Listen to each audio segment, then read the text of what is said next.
Hi, boys and girls. Happy Monday. This is Miss Michelle, and I'm going to be reading the third chapter in 8 class pets plus 1 squirrel divided by 1 dog equals chaos. And I'll be reading about Miss Lucy Cottontail. She's a 2nd grade rabbit. It's not everybody that starts school in 2nd grade. The children in Miss Walters' class went to 1st grade last year. They were in a different building in kindergarten the year before that. And most of them spent a year or 2 in nursery school. Not me. I came to 2nd grade straight from the pet shop. So that shows you I'm the smartest one here.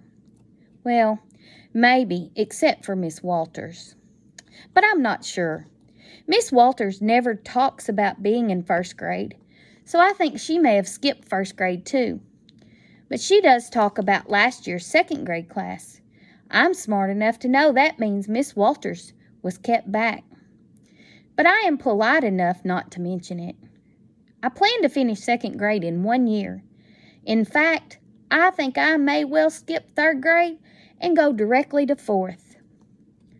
Another way I know I'm the smartest one here is that Miss Walters tells the children their job is to learn. But she says that my job is to be cute and cuddly and not bite.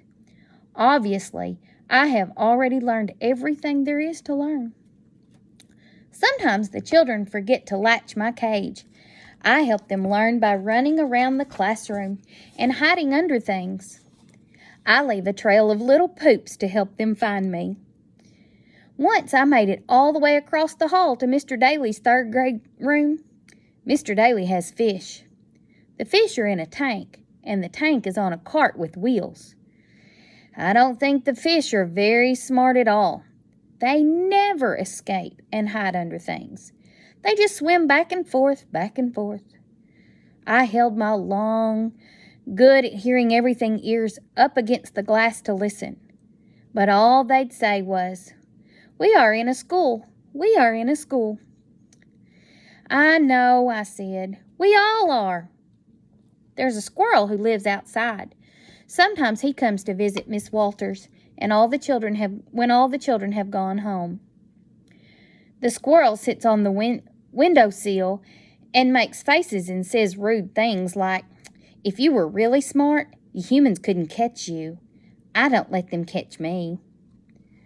I point out to him that I don't have to stay outside when it's cold and rainy, and that I don't have to find my own food.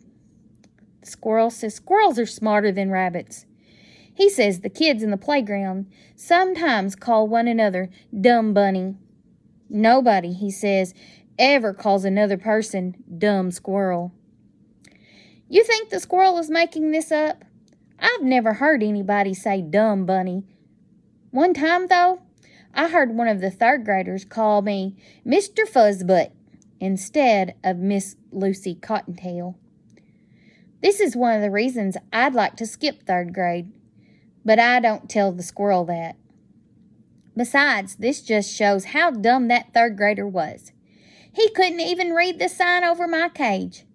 I'm surprised Miss Walters ever let him out of 2nd grade. One day, after the children had spent most of the afternoon learning something they had to do with crayons and glitter sticks, I was taking an afternoon nap when I heard a dog barking. He sounded so close, it was as if he was in the building.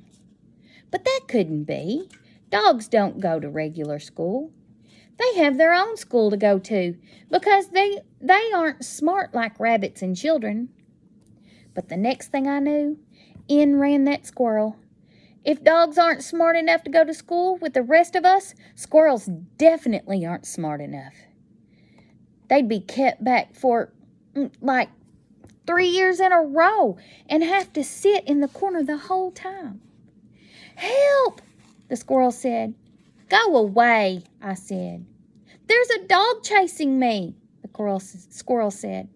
I told him, "Then you shouldn't have done whatever it was you did to make him chase you." "I didn't do it on purpose," the squirrel said.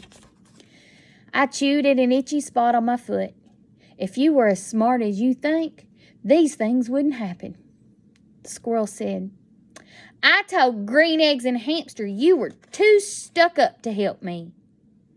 I may be smart, but I am not stuck up. While I was still busy chewing, the dog ran by my room, never looking into the doorway. The end of the long rope was attached to his collar, bumped and went thwop against the walls. Across the hall, I could hear the dog barking at the hamster. There was no squirrel there with the snake. You're hiding him. The squirrel was still standing there in front of my cage, shaking, too dumb to move. Apparently, I had to tell him everything. Run, now, I said. While the dog is in the first grade. Go back out the way you came. The doors closed now. The squirrel's teeth were chattering from fright. Please hide me. Felt sorry for him. Go to the room next to where the hamster is. There's a rat there. The rat has sometimes come to visit my second grade classroom. He's very good with his little hands, and he can open his own cage and doesn't need to wait for a child to forget to latch it. This doesn't make him smarter than me. He's just clever with his hands. Sweetie, the squirrel said. Cheeky thing.